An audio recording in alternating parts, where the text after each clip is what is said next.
है।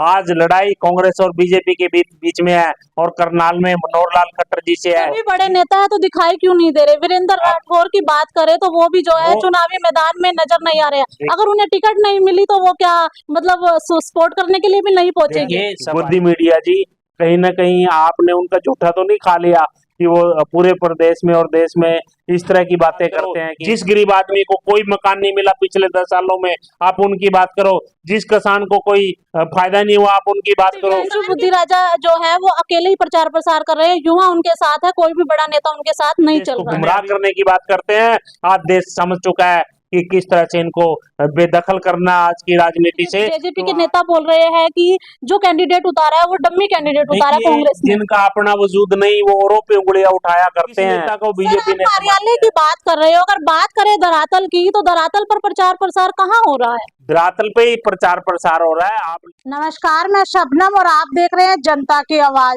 भाई बात करें देश के अंदर जो है चुनाव चल रहे हैं, हरियाणा के अंदर भी छठे चरण में चुनाव होने हैं और करनाल की बात करें तो करनाल के अंदर भी दो मुख्यमंत्री जो है चुनावी मैदान में उतरते हुए नजर आ रहे हैं। आपको बता दें हरियाणा के पूर्व मुख्यमंत्री लोकसभा प्रत्याशी बनकर मैदान में उतरे हैं, तो वहीं जो मौजूदा मुख्यमंत्री है नायब सैनी जी वो विधानसभा के उपचुनाव से चुनाव लड़ते हुए नजर आ रहे हैं, मैदान में उतरते हुए नजर आ रहे हैं। अन्य पार्टी की बात करें तो उन्होंने भी जो है अपने अपने कैंडिडेट्स मैदान में उतार दिए हैं।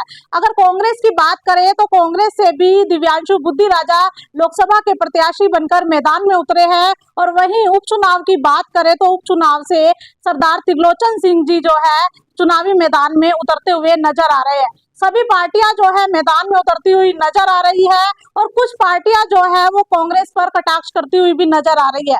ऐसे में आज हमारे साथ दयाल सिंह सरोही मौजूद है, कांग्रेस के नेता है, उनसे बातचीत करेंगे। जनता के बीच में लगातार वो जा रहे हैं, धरातल के मुद्दे भी उठा रहे हैं, उनसे बातचीत करते हैं। जी सर, आप जनता के मुद्दे भी उठा रहे हो और दूसरी तरफ देखा जा रहा है कि कांग्रेस के अंदर गुटबाजी नजर आ रही है। नमस्कार सभी को, दर्शकों को सभी को नमस्कार, सभी बहन भाई मातृशक्ति को सबको प्रणाम। और देखिए आप जिस तरह से आप बोल रहे हैं कि हमारे में कोई किसी प्रकार का भी आपसी मतभेद नहीं है, किसी का भी, सब प्यार से इलेक्शन लड़ रहे हैं, आपसी समन्वय से लड़ रहे हैं और हम जीतेंगे, 10 की 10 सीटें जीतेंगे। जिस किसी को वहम है वो अपना वहम निकाल दे और जितने भी हमारे नेता हैं सब मिलकर चुनाव लड़ रहे हैं, इसमें कोई संदेह नहीं है किसी प्रकार का।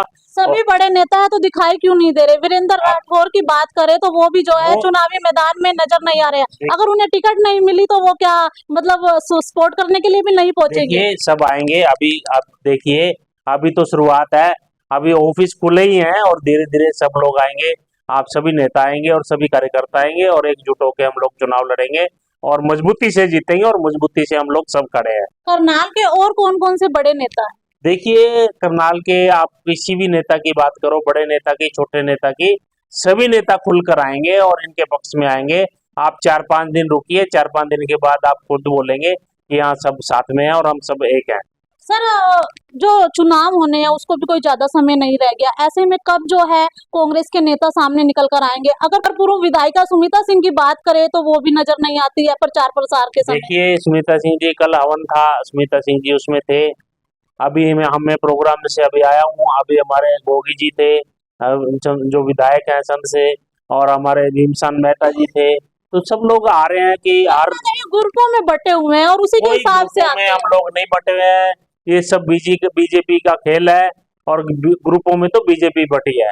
इन्होंने क्यों नहीं सम्मान किया? अनिल विज जी इतने अच्छे इंसान है, व्यक्तिगत तौर पे यदि हम उनके जाए हैं तो वो कई बार जीतते हैं, लोगों ने पसंद किया है उनको, तो क्यों नहीं ये लोग उनको साथ में रखते हर जगह? क्यों नहीं उनसे बात की? मुख्यमंत्री हटाए गए तो क्यों नहीं रामविलास शर्मा जी को आगे लेके आते? क्यों नहीं ये करनाल के जितने भी लीडर हैं, किस नेता को बीजेपी ने? कार्यालय की बात कर रहे हो, अगर बात करें धरातल की तो धरातल पर प्रचार प्रसार कहाँ हो रहा है? धरातल पे ही प्रचार प्रसार हो रहा है। आप लिस्ट उठा के देख लीजिए कि आज के प्रोग्राम जितने दिव्यांशु बुद्धिराजा जी के हैं, त्रिलोचन सिंह जी के हैं, धरातल पे प्रचार हो रहा है। ऐसा कुछ भी नहीं है कि धरातल पे प्रचार नहीं हो रहा है। और आप ये जो राष्ट्रीय स्तर के जो पत्रकार है गोदी मीडिया जी, कहीं ना कहीं आपने उनका झूठा तो नहीं खा लिया कि वो पूरे प्रदेश में और देश में इस तरह की बातें करते हैं कि कांग्रेस में फूट है और वो बीजेपी के कार्यकर्ता की तरह वो काम करते हैं। तो लोकतंत्र का जो चौथा स्तंभ है उसका काम होता है कि सभी को बराबर रूप से देखना, और जिसमें भी खामी हो, चाहे कांग्रेस में हो, बीजेपी में हो, किसी और पार्टी में हो, उनको दिखाना उनका काम है। तो ये 10 साल इन्हीं मुद्दों पे राज करके और झूठ से लोगों की जेबें भर दी इन्होंने। सर अन्य पार्टी की बात करें तो वो भी जो है कांग्रेस पर कटाक्ष करती हुई नजर आ रही है। जेजेपी के नेता बोल रहे हैं कि जो कैंडिडेट उतारा है वो डम्मी कैंडिडेट उतारा है कांग्रेस ने। जिनका अपना वजूद नहीं वो औरों पे उंगलियां उठाया करते हैं और ऐसे ही झूठ कहा करते हैं। जिनकी अपनी औकात नहीं वो औरों पे उंगलियां उठाते हैं, और जिस तरह से उनका अपनी वोट वो गिन के दिखाएंगे तब उनको पता चलेगा कि उनकी संदुकड़ी में जितनी जो ईवीएम में कितनी वोट निकली हैं, आज कितना विरोध उनका हो रहा है। वो मैं तो करवा नहीं रहा, कांग्रेस तो करवा नहीं रही, वो किस तरह से जनता उनका विरोध कर रही है ये सब जग जाहिर है। और ये जो जो यदि दूसरी पार्टियों में वोट जाएंगी कांग्रेस और बीजेपी के अलावा, तो समझो वोट तोड़ू हैं। वोट तोड़ने के लिए बीजेपी ऐसे काम करती है कि ये लोग बीजेपी कांग्रेस को वोट देंगे और इसलिए इनको कमजोर किया जाए। आज की डेट में आप ये मत मानो कि कांग्रेस और बीजेपी की टक्कर है। आज की डेट में जो हमारी मातृशक्ति है, युवा शक्ति है, किसान है और व्यापारी है, वो बीजेपी के सामने लड़ रहा है। भले ही वो आगे आके नहीं बोल रहा है, लेकिन अंदर से जो दुख है उनको वो अपने दुख को भुला नहीं सकते। दिव्यांशु बुद्धिराजा जो है वो अकेले ही प्रचार प्रसार कर रहे हैं, युवा उनके साथ है, कोई भी बड़ा नेता उनके साथ नहीं चल रहा। मैंने अभी बताया आपको, शमशेर सिंह गोगी जी, हमारे भीमसेन मेहता जी अभी सब वहीं पे थे, संधू जी वहीं पे थे ना, नार सिंह संधू जी। धरातल की बात करें तो वहाँ कोई भी नहीं पहुंच पा रहा उनके साथ। है करनाल को, ये आप दिल्ली का शहर थोड़ी है, मैं करनाल की बात कर रहा हूँ। अभी हम ठंडी सड़क से आए हैं, पंकज गाबा जी ने प्रोग्राम कराया था, तो वो लोकल ही है। आप उनके पिताजी लंबे टाइम से कांग्रेस में संघर्ष कर रहे हैं, वो धरातल पे नहीं है क्या? नारसिंह संधू जी धरातल पे नहीं है क्या? संधू जी धरातल पे नहीं है क्या? आप किसकी बात करो? आप गोगी जी धरातल पे नहीं है, भीमसेन मेहता धरातल पे नहीं है, तो सब लोग धरातल पे हैं, ऐसा कुछ भी नहीं है। आप जनता के मुद्दों की बात करो। 300 से 1000 रुपया जो प्लॉट पे जो डेवलपमेंट चार्जेस लिया जाता है, जब रेवेन्यू के लिए पैसे देती है यहाँ की जनता, तो जो डेवलपमेंट चार्जेस इतने भारी भरकम किस लिए लिए जा रहे हैं?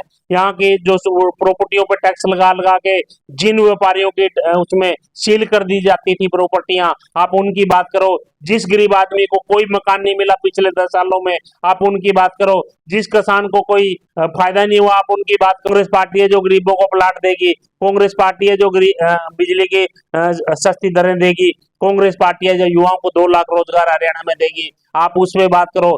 30 लाख नौकरियां देश में कांग्रेस पार्टी देगी, आप उसमें बात करो। आप बड़े मीडिया की, जो गोदी मीडिया की तरह बात मत करो। आप बात करो धरातल के मुद्दों की, आप बात करो जो देश के लिए मुद्दे उनकी बात करो। आप धीरे धीरे आप भी बहस पे मत आ जाना कि आपकी बहस छीन लेंगे। तो ये मुद्दे देश को भटकाने वाली बात करती है बीजेपी।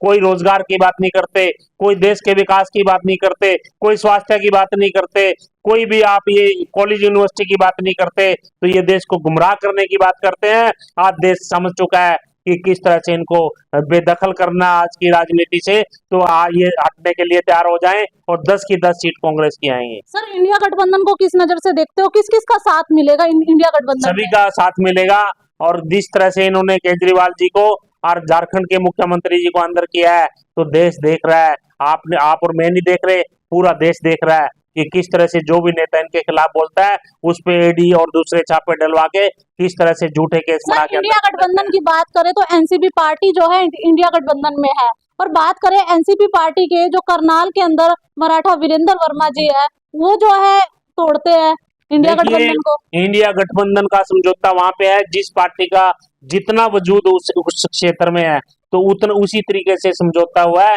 तो हरियाणा में कोई एनसीपी का कोई बहुत बड़ा वो नहीं है। तो जहां जहां जिस स्टेट में एनसीपी का हमारा उनके साथ समझौता है, तो वो राष्ट्रीय स्तर की बात है। ये उन मुद्दों पे हम ज्यादा कुछ कह नहीं सकते, लेकिन ये राष्ट्रीय स्तर पे कई समझौते हैं, तो वो हमारा हाईकमान का और स्टेट के लीडर का काम है।